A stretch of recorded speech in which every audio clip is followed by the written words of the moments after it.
let's unwrap this and let's see what we can do.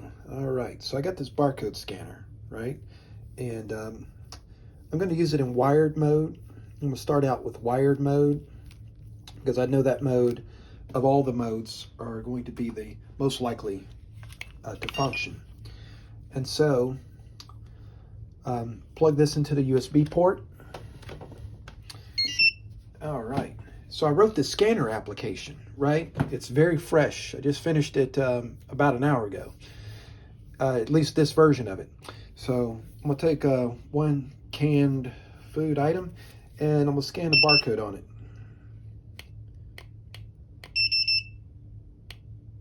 See if it gets recognized. Okay, so it doesn't recognize that barcode. Let's try this one.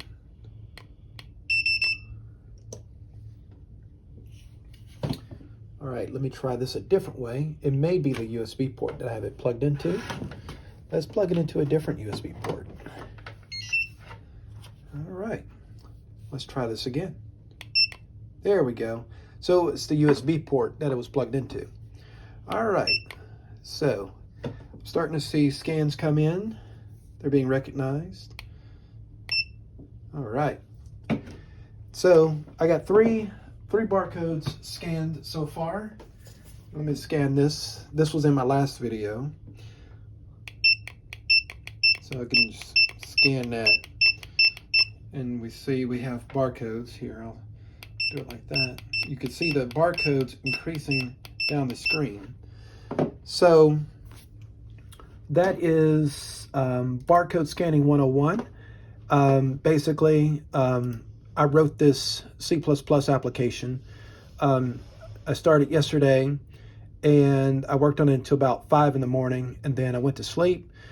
And then I got up today and worked on this a little bit more. After about 3 hours, I was able to get all of this wrapped up. So I have a couple of different items I'm going to walk through today on this.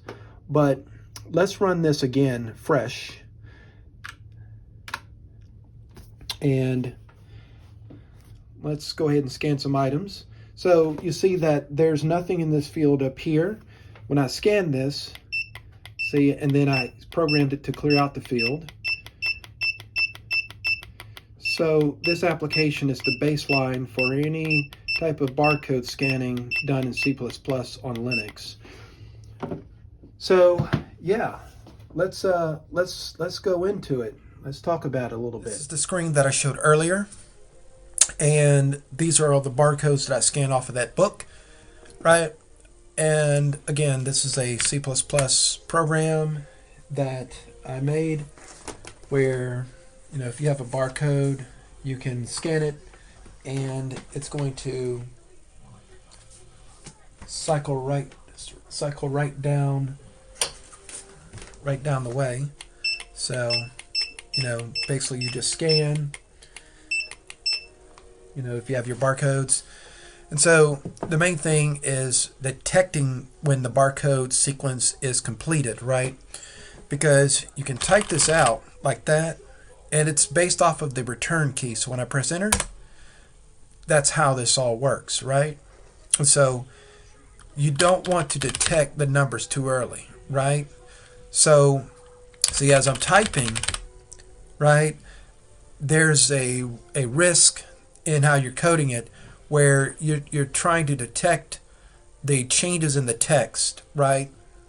And I'm really talking more from, like, let's say if you're in Microsoft and you're using certain frameworks there, you have the ability to detect changes to the text, and you do here as well in GTKMM.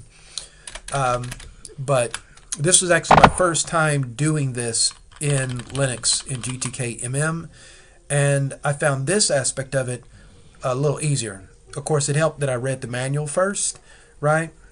And then, you know, the enter key is the trigger. So when you're scanning a barcode, right, and I've now moved to the seaweed packaging,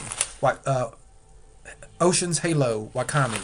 So this is the barcode for their Wakami seaweed. So when I scan that barcode, there is an implicit line return, right? A line return at the end of that sequence. Is actually not in the barcode. That's a function of the scanner itself. The scanner is programmed to emit a return sequence, a carriage return feed, line feed, upon reaching the last sequence in the barcode. So that's how that works. And then so you use that as your triggering mechanism, right? You can also use tabs, right? You just have to program your system to do that. So this is the program right here. Let's go ahead and just delete all of this. Yep, let's just delete it and rebuild it. Right? So based on, if you've been following along the previous video, then you'll know how we got here. So there's nothing in the directory now, right? So let's go ahead and configure and make. And so it pulls the configure information from what I now have as scanner 001 V01, and so it builds it, right? So there it is. And then once it's built, you have the scanner. You could double click, and then let me find a different. Let's use some cocoa powder. Barcode for cocoa powder. Navitas organic cocoa powder. Where's the barcode? It's at the very bottom. Okay. So just scan that. Then we'll scan this seaweed again. Different barcode sequence. And so when you're going to build an inventory application, right, this is one of the tools. This is one of the starting points for that, right? This is how you start that. And then, so then again, I've already covered this in the previous video, so we won't go over that here. This is the code that I wrote. It took me pretty close to 10 hours, right? Because it was brand new. It's very fresh. I have not used this version of GTKMM. I haven't used GTKMM in almost 8 years, I think. Might be 8 years at this point. So I'm just going at all of this very fresh. I just decided I wanted to do this, and I just said, no excuses. Let's just make it. Let's build it. And all right, so this is the header file. Now, looking at it like this, yeah, it looks all finished now, but the path that it took for me to get here, it was a little rough. The roughest part to all of this is actually this right here. The rest of this, it took no time, but this right here, absolutely brutal. Absolutely brutal. Because I'm looking at different documentation pieces, right? I'm looking at different documentation pieces. They're all different, so it just depends. So one aspect of GTKMM is there is a lack of uniformity. There is a lack of uniformity when it comes to the data models, right? But that's okay. You decide how you're going to go about this, and I decided that I was going to use the column view. So I decided I was going to use the column view, and I could have at the last hour just said, all right, screw it. I'm just gonna toss all of this. I did consider that and just go with a standard list box and brute force in all the barcodes, right? I could have brute forced it all in, and that still would have worked, but it would not have served my long-term objective, which is to be able to work with these data models when it comes to multiple columns, because that's what the data model really shines, is when you have multiple columns that you want to display on screen. And even though I only have one column today, this is now written in a way where it can expand out to multiple columns of information. And so this is where the biggest pain point is because when you do this this data model, this is going to look completely different depending on which model you're going to use. And what do I mean by model? Let's go to the actual documentation, right? Let's see. Let's go to the class index. All right. So for example, if I go down here, the one that I'm using right now, I'm using a selection model. But a selection model is just for the column view itself. It in turns relies on a model to set it up. So the model that you use to set it up is going to be a little different. So you got that, right? And then you got your list model. So you got your slice list model. You got a slice list model. And then you got, if I go up here to the L's, you got just your regular, you got your list store, right? You got your list store, right? So you got your list store, which inherits from tree model, but they don't really, they're not polymorphic in the way that you would expect. They don't transition easily between the different model types, and that's okay. I mean, you know, that's just that's probably just having to do with the way the API was implemented. I don't recall having the same kind of issue in GTK C when writing it in C or using the C API, but it's fine. I was able to work it out, right? But yeah, so you got these different models, and then depending on how things go, you may end up using models way back here, right? Let's see, go to the class index, let's see. And so there are models here as well that would also, so a GIO list store is different from a GTK list store. A GIO list model is different from a GTK list model, and they have different requirements, right? So what all that really means is you just have to, this is my advice for anybody that wants to use GTKMM, know really for sure what front end UI you're going to use. And what I mean by that, are you going to do your visuals like this, right? Are you going to do your visuals like this, right? Or are you going to do your visuals like this? This is what I actually chose, because this to me is more flexible than what I just showed you, right? So you have to decide. So, and this one had a sizable amount of reference. This is reference code, right? This is the example from the makers of GTKMM of how you would do that. But like I said, it doesn't flow, right? My version flows much better, and I understood aspects of this that was not very clear in the examples, right? So it wasn't quite as clear in the examples, and I had to study this for a minute to really decipher, okay, this is the core of what's taking place, because this is example code, so it's like all mushed together.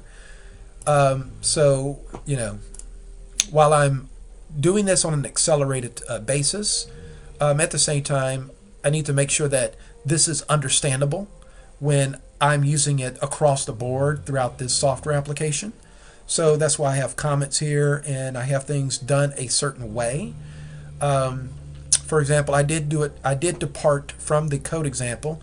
They do the signal setup and the signal bind, right, to set up the. So what does that mean? Well, what that means is when you are running this program, right, when we have our little text entry, right, and we press enter, right, then what happens is that there's a signal that happens when that enter key is pressed. That emits a signal, and so you have to determine where does that signal go in your program. And so in this case, this is where the signal goes for that. So I get all the text data for the barcode, and then I do some very super naive minimal validation. I just get the length of the text. I just don't want like one character coming across or something weird like that. So then after I have checked the length, then I'm going to get the text. And so you're setting up the barcode record. By this time, I'm pretty proficient at using this model, because I've read it back and forth for like 5 hours. Anyway, so then you append the barcode row, right? And then I reset. So after this is scanned, right? If I didn't have this line right here, if I didn't have this, then when I press enter, it would populate down here, but it would also still have the text appear. So I wanted that to clear out. So anyway, so that was cleared out. And all right, so that's how that works. But for the list itself, for the list of barcodes, right? You have signals that are emitted. And the way that works for this particular list type, you got a setup sequence, right? The way that setup is demonstrated here is, okay, first you want to set up the label, right? Because the label is what is actually displayed here. These are label instances, and so you're doing a setup, right? So that you make sure you actually have something in the row, at least what's visualized on the screen. And then you have a second binding pass, right? And that's actually in the documentation, right? Signal setup, right? So, and then signal bind. So that's stage 2. So there's 2 stages to that, right? And I believe that's discussed here somewhere. But yeah, there it is. 2 stages, right?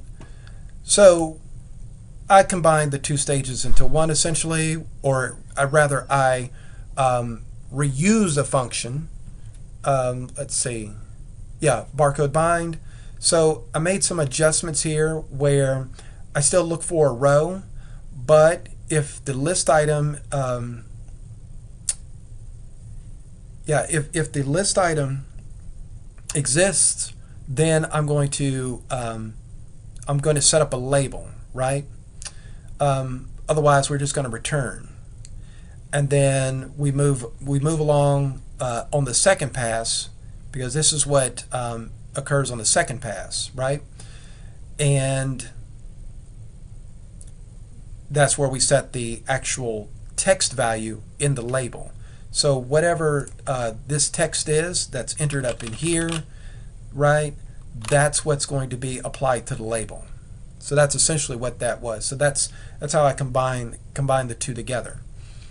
All right, so yeah, and all the rest of this is just I do think it's slightly excessive, but it basically sets up the storage, the in-memory storage for the barcodes. So they all essentially go in here. So all the barcodes will be held here in memory, okay? And then this model is what links this list, right? This list to the actual barcodes on the screen, right? And so barcodes, let's go and find barcodes.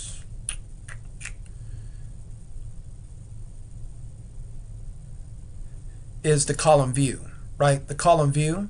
So the column view, as is shown in the documentation, that's a column view, right? At least a more fleshed out version of it. So all of this is a column view, right? And so now you have the column view that actually shows the barcodes in a list sequence. And so you need to take the barcodes that you accumulated in memory as you scan them, and you need to link them up to that. So then the next thing that you do is you set up the binding, so that when you start adding barcodes to the list, everything comes together. This signal here actually activates when you put the actual column definition for the column view into the column view, right? So that's what happens there. So anyway, but yeah, so that's a basic walkthrough of that process. And the make file, minimal changes there. And that is basically building a scanner application in C++ on Linux. So if you have any questions about this, let me know. And until then, I will see you on the next discussion.